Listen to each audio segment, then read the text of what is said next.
even botched that, so you decided to ratchet it up. You knew the tale of Lady Peggy's daughter. I imagine you'd seen her at some time in the graveyard and decided to play a nasty trick on her and kill Professor Coltrane to create even more terror. You made mistake after mistake, I said evenly, despite having carefully planned everything. How? Lars spoke up. How was it possible to plan this? Daniel's father, who I've no doubt died at his hands, had been writing to the ladies at the Collegium of British Genealogists. I replied to Lars, then turned back to Daniel. I assume you returned to England with suspicion hanging over your head and any chance of a career completely destroyed. You knew about this castle from your father and decided it would become your refuge. You lived in London. You could easily have traveled to Stirling to discuss matters with Brodie. You certainly wrote to him. You inherited your father's wealth, so you could afford to bribe him and Sullivan, though I doubt Sullivan would have taken you up on it, but Brodie might have agreed to it, or at least to sell you his dowry coin. Did you arrange to meet Brodie here so you could pay him first? I imagine you must have done, because he had no sooner taken his glove off to hand over the coin than he was stabbed in the back. You pushed him and his glove into the river immediately afterwards, thinking both would be washed away forever. I think you've said enough, Major. Daniel snarled from his chair, all eyes fixed with varying degrees of horror upon him. You have no proof. You have nothing on me. This is just a nasty bullying tactic to get me to confess. You want to tell your chief at Scotland Yard how clever you've been, and you're making me a scapegoat because you have no idea who really did it. He was practically spitting out every word. I picked the coins back up from the table I'd put them on. These tell a different story, I said in cool tones. There's no doubting your prints are on them. Can you explain how they got there? You didn't have a coin of your own, did you? My prints aren't on there. They can't be, he yelled. They can't be. Why can't they be? I shouted at him. You got careless. You botched this like you botched everything else. I didn't. Leave me alone. I didn't do anything, he yelled. Yes, you did. I took a step closer to him. He stared in fear at me, his tie askew, his legs beginning to rise up as he pushed back in his seat. You tell the Major, Lars bellowed, suddenly losing his temper. He got up, grabbed Daniel by his shoulder, and hauled him to his feet. You tell him what you did. He shook him like a rag. I wasn't. I didn't. Daniel was almost gibbering. He's lying. I didn't touch the coins. He burst into loud sobs of fear and self-pity. I didn't! His voice rose in a shriek. Then he struck out at Lars, fists flailing. Lars merely held him at arm's length. What did you do? Tell me, what did you do? Lars growled at him. I didn't do anything. There's no proof. Daniel twisted around to shake him off, almost writhing out of his jacket as he did. I stepped forward. Tell us, or you'll hang. He slumped, buckling at the knee, and still Lars held him. Learn, I'm sorry. He began crying again and shouting, almost incoherently. They made me do it. They deserved it. They should have gone away. It's mine. Lars let him go, and he fell back into his seat and curled up into a ball, sobbing and raging like a child in a tantrum. Swift moved forward with handcuffs at the ready. Greggs came behind. I've no idea what he thought he would do, but he always was a game old soldier. Chapter 24. There was nothing dignified about it. Daniel fought and screamed as Swift applied the handcuffs. Lars and I held his arms behind his back. Then we marched him down to the dining room and tied him to the old laird's chair, it being more than strong enough to hold him without suffering damage. Swift went to call Billings to inform him of the arrest and ask him to send a contingent of the local police to haul him away. Learns and I stood guard while this took place, as did Malone, although I thought his brawling days were probably done. Greggs and the Craggies went to make tea and scones along with a few shots of whiskey in an attempt to calm the nerves of the remainder of the traumatized clan. The doctor and ambulance arrived at the same time as the police. We went up with them to gather poor Professor Coltrane, and we recovered the knife at the same time. Perhaps Mrs. Craggie would be able to mend the damage done to the bride, and maybe some of the clan ladies would help her. Eventually, both victim and cruel perpetrator were taken away, along with all the evidence we could provide, apart from the dowry coins, because we preferred to keep them safely at the castle. Daniel continued to shout and scream his innocence. The coppers threatened him with a straitjacket if he carried on. We returned to the drawing room afterwards and tried to answer their questions as best we could. The tray of tea and goodies was largely ignored, but a few took a tot of whiskey, including me. Lady Peggy and Susanna were still tearful. Fitzroy was badly shaken. Belinda helped Molly to try and soothe them with kindness, which Belinda actually managed quite well. Malone added his own version of compassion, although it was rather rough and ready. Lurs was mostly silent, no doubt reflecting on what he'd seen and heard, and like the rest of us, probably wondering if there was anything he could have done to stop Daniel from killing Professor Coltrane. The morning wore through with more questions, more tears, and what few answers we could provide. Nobody felt up to lunch, and Greg's brought in a tray with soft buttered rolls stuffed with sausages and bacon, followed by a cake dish piled high with every sort of cake and biscuit Mrs. Craigie could think of. We made our recommendations and told them we would keep in touch, and then made our escape as the clock struck 2. I cranked up the Bentley's engine, wound up the revs, and raced her across the bridge and along the old track, causing the car and occupants to bounce. They didn't complain. We were all glad to be on the road and heading back to the relative comforts of Braeburn, to sit before the fire with our loved ones, and to take a good dose of Braeburn malt. Epilogue, April 14th, Braeburn Castle. Have Scotland Yard discovered anything more about Daniel Addison? Percy asked me as I came back into the cozy parlor she and Florence retreated to when the rain swept in. Swift's still talking to Billings, I replied, and Fitzroy has sent a letter. Learned, I waved it, then moved Tubbs from my favorite spot on the sofa next to Percy and sat down. Greg's had it from MacDonald and I prized it out of his hands before he had a chance to steam it open. He's bringing tea and whatnots up shortly. We could sneak a look. Florence looked up from her sewing. She was making a tiny lace bonnet that looked as though it would barely fit the cat. Florence Braeburn, I am shocked at such a suggestion. Percy raised her brows in mock horror. Florence laughed. Well, Jonathan shouldn't be allowed to have all the fun. Actually, I've already slit the flap of the envelope open, I said as I moved to slide the contents out. Ah, Milides and sir. Greg's arrived with a clinking tray. Cook has baked raspberry jam tarts topped with cream, he announced, and placed the tray on the pretty side dresser. He had seen the envelope and was regarding me with a gimlet eye. We're waiting for Swift, I said. Indeed, sir. He intoned and picked the lid from the teapot to give it a stir with a silver teaspoon. Fogg and Nicky's ears pricked up from where they were lying flat out on the hearthrug. Then they both yawned and came over to see what was being served. He's confessed. He thinks it might save his neck, though I doubt it. Swift came in, looking serious but satisfied, his lean face hawkish. He'd got his man, or we had anyway, and now the culprit was in the custody of Scotland Yard. There's a letter from Fitzroy, I said. I reached out to my lovely wife and laid an arm across her shoulders. She snuggled in closer and smiled at me. What does it say? Swift asked. Tell us what Billings reported first, I replied. He had sat next to Florence, who put aside her sewing. Percy had given up on knitting and was now sewing small squares of fabric together to make a patchwork quilt. It was slow work by the looks of it.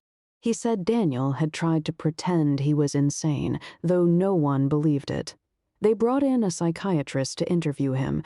The man said he was as sane as most, but narcissistic and self-absorbed. He had no concept of empathy, and all that mattered was that he got his own way, even to the point of murder, I asked as Greggs handed out the teacups. Absolutely, Swift said. Had he murdered his father? Percy asked. We'd told them both the whole tale when we'd arrived back at the castle. The Foreign Office thought it probable, but it was impossible to prove, Swift said. The head of security had fled with his daughter, who may well have been attacked by Daniel's father. George Addison was every bit as bad as Daniel made out, but like father, like son, they were both without either morals or conscience. But why did the head of security run away if he was innocent? Florence asked. I suspect it would have been to protect his daughter. Percy provided a possible answer. If she had been violated in any way, her reputation would be ruined. She may never find a husband and might even be ostracized for bringing shame on her family. That's appalling, Florence said. It's just different cultures, I'm afraid, Percy replied, and one or both of the Addisons were the cause of it. Swift spoke sternly. Daniel's father died of his wound before the doctor arrived. No one in the embassy would admit to seeing or hearing anything. The Foreign Office held an inquiry which was inconclusive, though they thought it very likely Daniel had shot his father. They sent him back to London afterwards and made it clear he would always have the accusation hanging over his head. I knew how the establishment worked, by word of mouth and private inquiry. Daniel would never hear the whispers, but they would be there and they'd follow him for the rest of his life. And he saw Castle McFee as his private retreat, where he could afford to run a fiefdom away from prying eyes. Or at least, that's what I suspect he'd told himself. Had he been in contact with Brody, I asked. Yes, Swift replied. He told Brody he accepted his greater claim and would support him financially, providing he made the castle over to him. It seemed Brody was mostly interested in making some money from it. Daniel insisted he bring the dowry coin and all his documents to the castle to prove his claim, and that they must meet privately before presenting the arrangement to Fitzroy. Daniel waited in the front doorway, and once he saw Brody arrive, ran out to meet him. It was lucky for him that it was raining, and no one was around to see him, but I suspect he had another plan up his sleeve if the first attempt to kill Brody failed. Did he plan any more murders? I asked. Yes, he wanted to kill Lars. He was quite vitriolic whenever his name came up. He was frightened of him and hadn't decided how to tackle him, but he was determined that he would kill him somehow. He hit Malone over the head as an experiment to see if such a means of killing would work. It didn't, as you know, and he reverted to using a knife on Professor Coltrane. Lars would have been next. We drank tea and ate the delicious tarts as we contemplated this. It seems quite deranged to me, Percy said after a while. But he worked out what he was going to do, I said. He had planned it, and I'm not sure deranged people are really capable of that. Well, I'm very glad you both caught him, she replied. So am I, Florence added. What's in your letter? Percy smiled at me, switching away from the darkness brought by Daniel's appalling crimes. Ah, well, we are about to find out, I replied and opened it up. Castle McFee, April 12th, 1924. Dear Major Lennox and Inspector Swift, I must thank you for your diligence and determination in uncovering the foul deeds of Daniel Addison. I will forever regret the circumstances of his presence at the castle. The taking of 3 lives by this felon is beyond forgiveness, and I will be plain in saying that I hope he will hang. In more positive news, the remaining members of the clan have unanimously decided upon Lars Olafsson as the new laird. I doubt this will come as a surprise to you.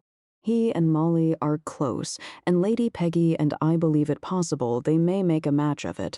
Belinda Guthrie has returned to her home in California. She was somewhat contrite in her behavior towards other clan members, but I think it unlikely she will visit the castle again, unless perhaps her family wish to do so. Malone is remaining at the castle. He is quite a capable cook, and the Craggies are keen to retire to the cottage designated for them in the village. Miss Susanna has also opted to stay for the spring and summer months. She has invited her son to join her, although she has had no news of this yet. Nevertheless, her spirits have improved, and she is working alongside Malone in the kitchen. They appear to be quite firm friends now. Malone has adopted 3 kittens from a local clansman, and they are caring for them together. Lady Peggy also remains as the castle chatelaine for the instant, and I have agreed to stay to aid her. Learn we have become somewhat closer in the time we have spent together, and I may make a home in the district if our companionship should warm further. Lars has already begun to make changes. He is very capable and appears to be quite wealthy. He aims to invest in more cattle and is actively seeking stockmen to care for them. His preference is for the men of the village, although most are too old for such work. Some of the younger generations have written to their parents to state that they are willing to return to the glen if work can be provided. Lars has given his word that it will be, I am encouraged to believe more families will return. A list of outstanding work is already being compiled, and a schedule for such is underway. Lars has begun clearing the pastures behind the stables and stock shed with the help of a small team of villagers. He has even agreed to wear the tartan and the kilt, although I am not aware that he has made any order for the cloth. This is very much the resolution I had hoped for, although the means by which it was arrived at have been marred by tragedy. Nevertheless, I am optimistic for the future. As no family have come forward to claim Professor Coltrane's body, the decision has been made to bury him in the Kirk grounds. His funeral will be held on April 17th, and you would all be very welcome should you wish to join us at the castle. I remain at your service and keenly await the trial of Daniel Addison, where I will stand as a witness for the prosecution. Yours faithfully, Sir Richard Fitzroy K.C. That sounds as if it turned out as well as one could hope for, Percy said. Ahem indeed, milady, Gregg said quite loudly, and your help must have been invaluable, Greggs, Percy told him. I always thought you would make a fine deputy detective, Florence added. He simpered with a smile, then looked meaningfully at me. Yes, it was well done, Greggs, but I think it's above and beyond your butlering duties. I can assure you, sir, that I am quite capable of fulfilling both roles, he replied loftily, but we will need much more help around the house after baby is born, Percy reminded him, and Miss Fairchild has offered to stay at Ashton Steeple for a while to support us. Greggs and Miss Fairchild had been quite close for a while, and he'd even gone so far as to offer her his hand in marriage after one heady evening of champagne and whirling around the dance floor. Ah, yes. Well, I'm still willing to offer detecting services in addition to aiding Miss Fairchild should I be needed, he added hastily. Excellent, I said as Percy smiled at me, although I wasn't at all in favor of Miss Fairchild taking up residence, however temporary. And I'd already decided I'd have to come up with a diversionary tactic of some sort. I think the outcome for the McFee clan is very encouraging too now, Florence said. They will be able to turn their fortunes around just as we have ours. She squeezed Swift's hand as she said this. I'd love to go and visit the Glen. Percy looked at me, and the least we can do is attend the professor's funeral. Swift? I asked him.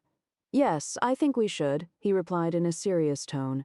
Learn, I'd like to pay my respects and give my condolences. I nodded. I knew what he was thinking. The question of whether we might have saved the professor by letting the heirs leave would forever haunt us, and I'd love to see the mummified head behind the dining room fireplace, Percy said. Percy, will you please stop searching for long-dead bodies, I told her. She laughed. Why on earth should I? I don't object to you going off hunting down murderers. Fine, I said and sighed, because she was right, as always.